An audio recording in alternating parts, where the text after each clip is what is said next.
జరిగింది. Peak stage లో ఉండగా రాష్ట్ర విభజన జరుగుతున్న దశలో కొట్టిన మీటింగ్ ఇది. ఆ దమ్ము చూపించాడు అతను.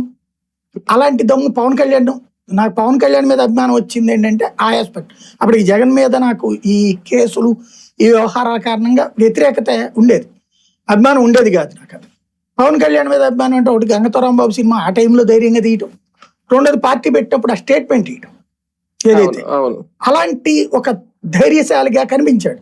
తర్వాత చూస్తే అతను తగినటువంటి ప్రణాళిక లేకుండా పోతున్నాడు అన్నది అర్థమవుతుంది. ఇప్పుడు కూడా కావాల్సింది ఏంటంటే ఆంధ్ర డెవలప్మెంట్ అంటే ఒకటి, ఇక్కడ నేను ఒకటి చెప్తున్నా, ఈ కూడా తప్పే, చింతమనేని గొడవైనా, జేసీ ప్రభాకర్ రెడ్డి గొడవైనా, లేకపోతే నువ్వు ఎంతసేపటికి వైసీపీ అమర్నాథ్ తప్పు, లేకపోతే ఈ కాదు, ఎవడు చేసినా తప్పుని తప్పంట, ఇంక్లూడింగ్ మా పార్టీ వాడైనా సరే అనే ముక్కని మాట్లాడదు.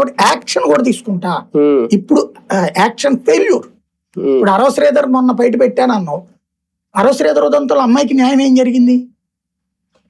అమ్మాయికి న్యాయం జరగలేదు, ఇతను పదవి తీసేస్తే న్యాయం జరిగినట్టే. అది అక్రమ సంబంధమే అనుకుందాం. మరి అట్లాంటి అనైతిక ప్రవర్తన కలిగినటువంటి నువ్వు పార్టీని సస్పెండ్ చేయగలగాలి కదా. ఏ కారణంలో నుంచి నువ్వు చూస్తావు అట్లాగా? అట్లాంటి ఇష్యూస్ దగ్గర మైనస్ ఉంది. ఆ విషయంలో Telugu Desam better, even YCP failure. అట్లాంటి వైసీపీ కూడా వాళ్ళ దాంట్లో యాక్షన్ తీసుకోవడం చాలా కాలం పట్టింది, దువ్వాడదో లేకపోతే ఇంకోటి. ఇప్పుడు కూడా మొన్న మధ్యన ఏదో అమ్మాయిది కూడా ఇష్యూ వచ్చింది కదా, వచ్చినప్పుడు యాక్షన్ తీసుకోలేకపోతున్నారు వీళ్ళు, లేట్ అవుతున్నది. ఈవెన్ అతను ఎవరు మన బొల్లానా, అతనికి సంబంధించి రియల్ ఎస్టేట్